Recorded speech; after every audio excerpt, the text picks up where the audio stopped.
नमस्कार। मिजोरम किसका होगा, इस पर हमारी नजर है। आप देख रहे हैं न्यूज इंडिया, आपके साथ मैं दीपिका सिंह। मध्य भारत में बीजेपी को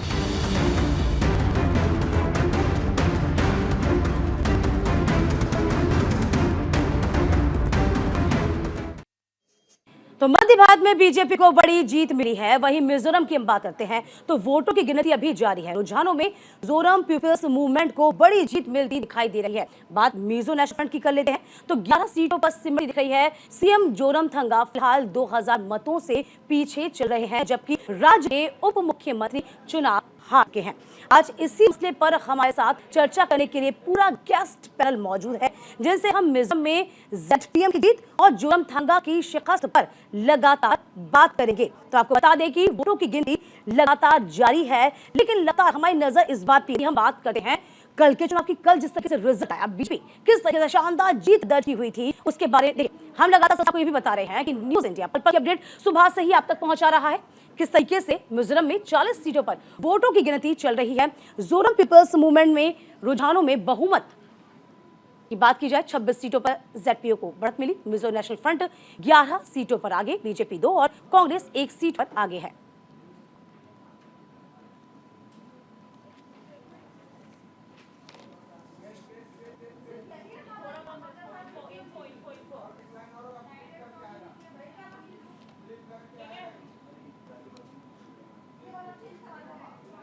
तो फिलहाल आपको बता दें 40 सीटों पर इस वक्त काउंटिंग चल रही है और इसी के साथ साथ जिस तरीके से लगातार बीजेपी पुरजोर कोशिश की थी पूर्वोत्तर में किसका दबदबा होगा, फिलहाल कांग्रेस को देखिए बता दें कि तब माना जा रहा था कि कांग्रेस इस पूरे मुकाबले को त्रिकोणीय बना दिया, लेकिन जिस तरीके से हमेशा पूर्वोत्तर के बारे में कहा जाता है कि क्षेत्रीय दलों का जो दबदबा रहता है वो इस बार भी दिखाई दे रहा है। जी हाँ, आपको बता रहे हैं मिजोरम में हर 10 साल में सत्ता बदलने का जो रिवाज है, जो इतिहास है, वो इस बार भी बरकरार रखा है। मिजोरम में 40 सीटों पर वोटों की गिनती लगातार जारी है। आपको बता रहे हैं जोरम पीपल्स मूवमेंट को रुझानों में बहुमत मिलता नजर आ रहा है। 26 सीटों पर जेडपीएम को फिलहाल बढ़त मिलती नजर आई है। मिजो को 11 पर बढ़त है। देखिए मिजोरम में 40 सीटों पर वोटों की गिनती लगातार जारी है। इसकी पल पल की अपडेट आप तक हम पहुंचा रहे हैं।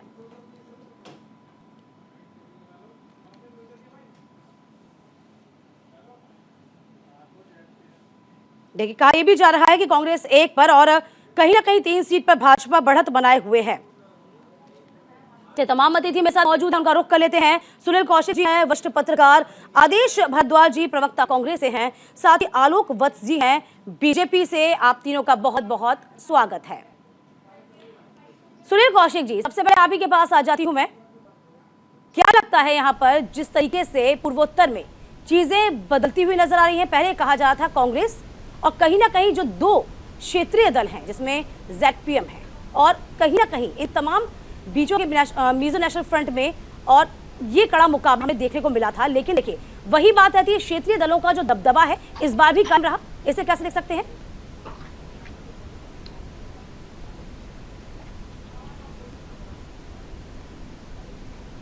जी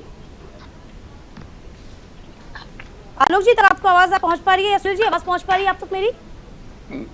जी दीपिका जी, आपकी आवाज मेरे तक आ रही है। जी सुनील जी, जिस तरीके से देखा गया है, यदि हम पूर्वोत्तर का जिक्र जब भी करते हैं लगातार देखिए अभी तो फिलहाल देखा जाए कि जो मुख्य दल है उसके अलावा कहीं ना कहीं जेडपीएम की बात कर रहे थे। मिजोरम में जो इतिहास रहा है, यानी कि जो इतिहास की हम जिक्र करते हैं 10 साल में हमेशा सत्ता बदलने का जो इतिहास रहा है वह इस बार भी कायम है। जो क्षेत्रीय दल का जो दबदबा था वो अभी भी देखा जा रहा है कि मुख्य भूमिका में कहीं ना कहीं नजर आ गया है। अब तक जी आवाज आ पा रही है आपको? सुनील जी, आप तक आवाज पहुंच पा रही है मेरी? मुझे नहीं लगता उन तक आवाज आ रही है। जी जी आलोक बस जी, आप तक आवाज पहुंच पा रही है? आदेश जी, क्या आप तक आवाज पहुंच पा रही है? हाँ, मेरे पास आपकी आवाज आ रही है दीपिका जी। जी आलोक जी, ये जो रुझान आ रहे हैं, इन रुझानों से आप क्या समझ पाते हैं, क्या देख पाते हैं? स्थिति स्पष्ट है कि किसी नेशनल पार्टी को वहां के लोगों ने कोई तजब्बो नहीं दी। और जो वहाँ जेपीएम और एमएनएफ है, इसी के बीच में टक्कर रहेगी। और एमएनएफ को जेपीएम जिस तरीके से अभी तक के रुझानों में लग रहा है कि उसको वहां से अपदस्थ कर देगी और जेपीएम की सरकार बनेगी। अब उसमें भारतीय जनता पार्टी सहयोगी हो या कांग्रेस सहयोगी हो, लेकिन ज्यादा प्रबल संभावना लगती है कि भारतीय जनता पार्टी का ही सहयोग लेंगे वो लोग, क्योंकि सेंटर से रिश्ते अच्छे रखने हैं। तो उसमें ये ज्यादा बेहतर होगा कि वो बीजेपी से सहयोग करें, का सहयोग ले। पहले भी जो रूलिंग पार्टी थी उनका बीजेपी के साथ गठबंधन था, और इस बार भी जो सरकार बनाएगी, मुझे लगता है उसका बीजेपी के साथ गठबंधन होगा। लेकिन सरकार वहाँ की जो लोकल रीजनल पार्टियां हैं, उन्हीं का रहेगा। ठीक है, ये बिल्कुल स्पष्ट है। ये स्पष्ट है कि दबदबा। और जी जी जी। और एक चीज और बता दूं जी कि मिजोरम फैक्टर भी वहाँ के चुनावों को प्रभावित किया है। बिल्कुल, इस पे हम आगे चर्चा करेंगे। मिजोरम फैक्टर भी वहाँ के चुनावों पे हावी रहा है। आदेश जी, आप तक आवाज पहुंच पा रही है? सुनील कौशिक जी, क्या आप सुन पा रहे हैं मुझे?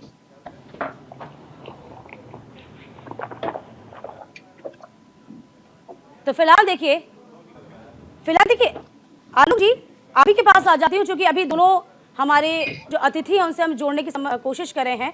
फ्रेम में हालांकि दिख रहे हैं, लेकिन आवाज उन तक पहुंच नहीं पा रही है। लेकिन देखिए, जिस तरीके से हम 2018 का जिक्र करते हैं, उसकी बात करते हैं, तब एमएनएफ ने कांग्रेस से सत्ता छीन ली थी। और इस वक्त जो चीजें सामने आई थी, वो कहीं ना कहीं लग रहा था कि पूरा मुकाबला है जेडपीएम, एमएनएफ और जो कांग्रेस थी।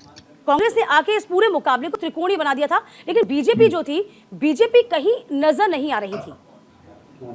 जी देखिए, हाँ, कांग्रेस का पूर्व में पूर्वोत्तर राज्यों में दबदबा रहा था। हाँ, और मोस्टली सरकारें उनके नेतृत्व में ही बनी थी। लेकिन अब जो ट्रेंड चला है, उसमें कांग्रेस एक तरीके से पूरे भारत से नकार दी गई है। और वही हाल इनका पूर्वोत्तर राज्यों में भी हुआ है। अभी यदि हम बीजेपी की बात करते हैं, पिछली मर्तबा एक सीट बीजेपी को मिली थी। यहाँ पूर्वोत्तर में, यहाँ इस स्टेट में कितनी उम्मीदें आपको नजर आती हैं? क्योंकि आप भी सियासी जमीन तलाश रहे हैं यहाँ पे। हिंदी बेल्ट में तो बहुत अच्छा किया, ये सभी ने देखा। सभी राज्यों में, यानी तीनों बड़े जो राज्य थे, उसमें आपकी बहुत शानदार जीत हुई है। लेकिन इसके बावजूद पूर्वोत्तर की बात करी जाए, साउथ की बात करी जाए, यहाँ पर चीजें क्यों खराब हो जाती है? क्या नजर आता है आपको? देखिए, चीजें खराब नहीं हो जाती हैं। पूर्वोत्तर में हमने अपनी जड़ें जमाई हैं। मिजोरम में भी हमारी सरकार है और आसाम में भी हमारी सरकार है, त्रिपुरा में भी हमारी सरकार है। तो ऐसा नहीं है कि पूर्वोत्तर में जहां हम पहले 0/0 पे थे, अब हम वैसी स्थिति में हैं। वहां सबसे मजबूत स्थिति में क्षेत्रीय दलों के अलावा राष्ट्रीय दल में हम ही हैं। भारतीय जनता पार्टी का ही दबदबा है। और ये जरूर है कि अभी हमें और भी मेहनत करने की जरूरत है। वो हम कर रहे हैं और हमें पूरा विश्वास है कि 2024 के मेहनत करने की जरूरत है। लेकिन जब हम कांग्रेस की बात करते हैं, तो वो आपको भी याद होगा 17 अक्टूबर को किस तरीके से राहुल गांधी प्रचार प्रसार के लिए मिजोरम की राजधानी आइजोल में निकल जाते थे, स्कूटी पर बैठते थे। और देखिए, जिस तरीके से इस तरह की जो क्षेत्र है, चाहे राज्य की हम बात करते हैं, वो ये कोशिश करते हैं कि ऐसा नेता उनके पास मिले जो उनसे कहीं ना कहीं जुड़ाव महसूस करे। तो यहाँ कांग्रेस किसी हद तक जरूर सफल हो पाई थी, यहाँ बीजेपी सफल नहीं हो पाई। इसे ऐसे देख सकते हैं क्या? ये आप कैसे कह सकती हैं? बीजेपी अभी वहां 2 सीट पे आगे चल रही है। हाँ, कांग्रेस 1 सीट पर आगे चल रही है। तो कांग्रेस अभी तो रुझान है ना, अभी तो रुझान है ना आलोक जी। ये रुझान हाँ, अंतोगत्वा बीजेपी को ही लीड देगी और कांग्रेस को लीड नहीं देगी, ये आप मान के चलिए। हाँ और जो कांग्रेस ने अपना ये सब जो नाटक वहां किया था, उस सब का उनको कोई हाँ मेरे समझ से कोई उनको फायदा होता नजर नहीं आ रहा। हाँ हाँ। सुनील कौशिक ये जी, एक सेकंड। सुनील कौशिक जी, आदिश जी, आप तक आवाज पहुंच पा रही है मेरी? बिल्कुल बिल्कुल सुनील जी, आप सुन पा रहे हैं मुझे? सुन पा रहा हूँ। सुनील जी, जिस तरीके से ZPM यूनिटी कहा जाए, पूर्वोत्तर की हम बात करते हैं और मिजोरम का जब जिक्र आता है तब ये कहा जाता है कि 10 साल में यहाँ पर सरकार बदलती है, तो ये क्या इस बार साफ तौर पर नजर आ रहा है? देखो दीपिका जी, ये देखना पड़ेगा। हाँ 1984 से अब तक हम्म केवल MNF और कांग्रेस, हम्म इन दोनों के बीच सत्ता रही है। हम्म पहली बार एक नया संगठन जो बना, हम्म पूर्व IPS की अध्यक्षता में, हम्म लाल दो हुमा जी की अध्यक्षता में जो बना है, निश्चित तौर से ये चौंकाने वाला है कि लोकतंत्र में ऐसा पॉसिबल है। दिल्ली में भी ऐसा ही आपने देखा था जब आप पार्टी की सरकार आई थी।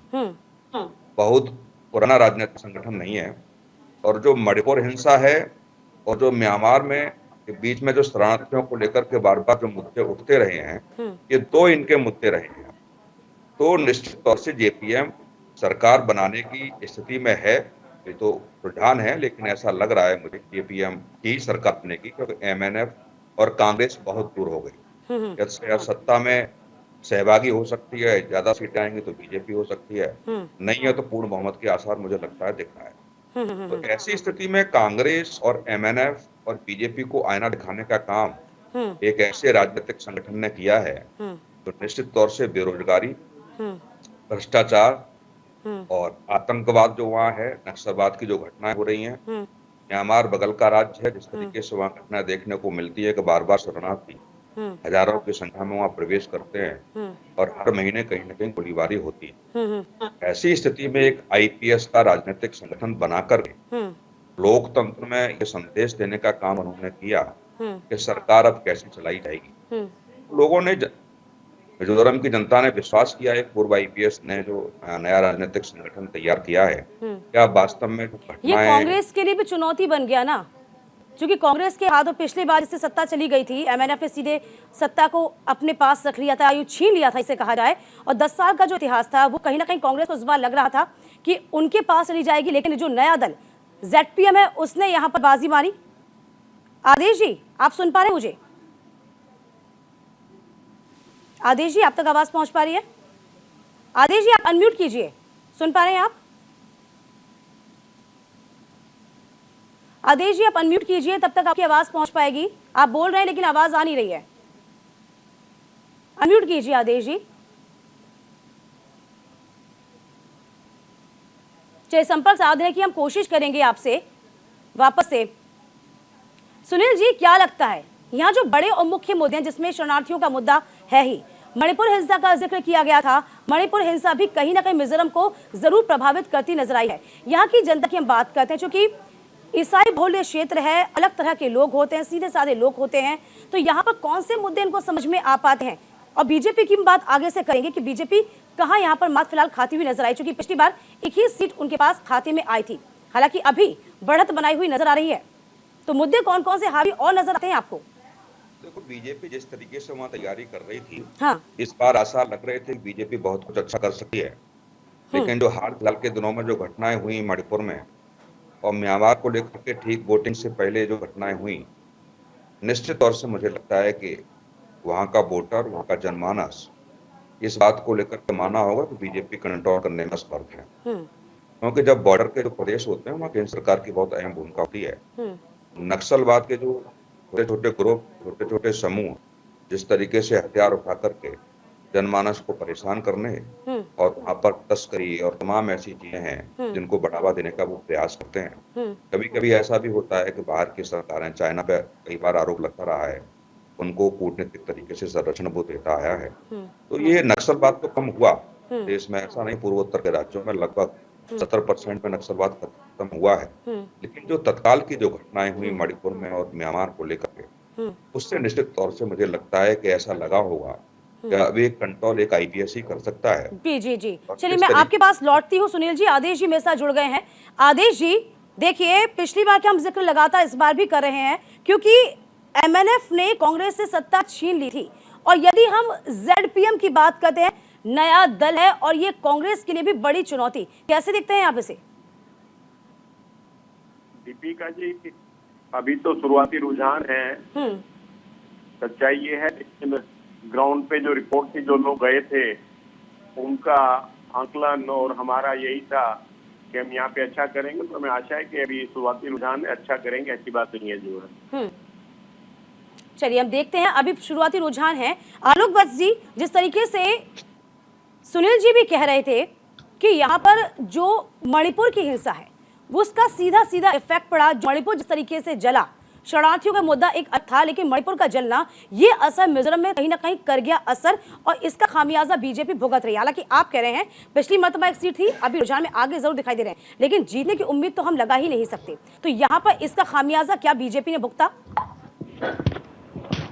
देखिए, मैंने शुरुआती वक्त में अपने कहा था, और मैं डॉक्टर सुनील कौशिक जी की बात से इत्तेफाक रखता हूँ कि ये मिजोरम फैक्टर वहां पर जरूर डैमेज किया है, खासकर हमें, हमारी पार्टी को।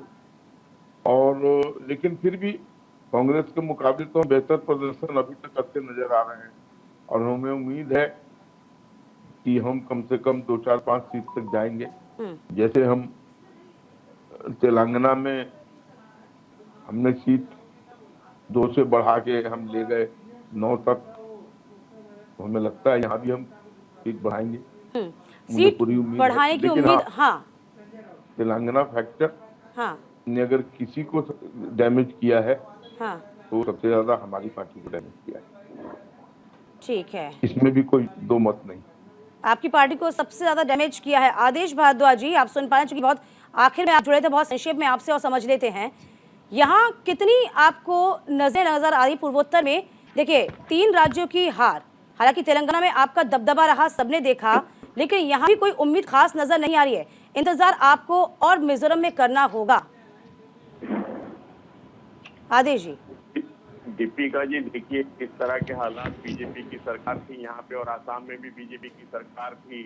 इस तरह के हालात बना दिए थे कि आसाम की पुलिस ने जो मिजोरम, इनकी आवाज नहीं आ रही हमारे पास। 5 जवान इनके जो है, 5 जवान पुलिस के वहां पर मारे गए थे, जो किस तरह का माहौल उन्होंने पैदा कर दिया था, जो माहौल भारत और पाकिस्तान के बॉर्डर पे होता था, वैसा माहौल इन्होंने मिजोरम और आसाम के। लेकिन माहौल बीजेपी ने भले पैदा क्या हो, लेकिन एक विपक्ष की भूमिका, शायद कांग्रेस इसमें चूक गई, और यही एक बड़ा फैक्टर भी समझ में आया। हाँ, पूरा ईमानदारी से निभाया। चलिए, समय का अभाव है मेरे पास, समय का अभाव है। आदेश जी, सुनील जी और आलोक जी, आप तीनों का बहुत शुक्रिया। फिलहाल देखिए, जेडपीएम को अभी बहुमत मिलता दिखाई दे रहा है, एमएनएफ की फिलहाल विरासत है, लेकिन कांग्रेस और बीजेपी की यदि हम बात करते हैं, बीजेपी फिलहाल आगे है, लेकिन कांग्रेस के लिए भी कहीं ना कहीं बहुत टेढ़ी खीर, इसलिए भी क्योंकि 2018 में सत्ता पर काबिज होने का वो सपना देख रही थी, तब एमएनएफ ने उनके हाथ से सत्ता छीन ली थी। फिलहाल इस पूरे काउंटिंग पे हमें नजर बनाई रहेगी। इसी के साथ वक्त एक छोटे से ब्रेक का, फौरन लौटेंगे कुछ और खास खबरों के साथ।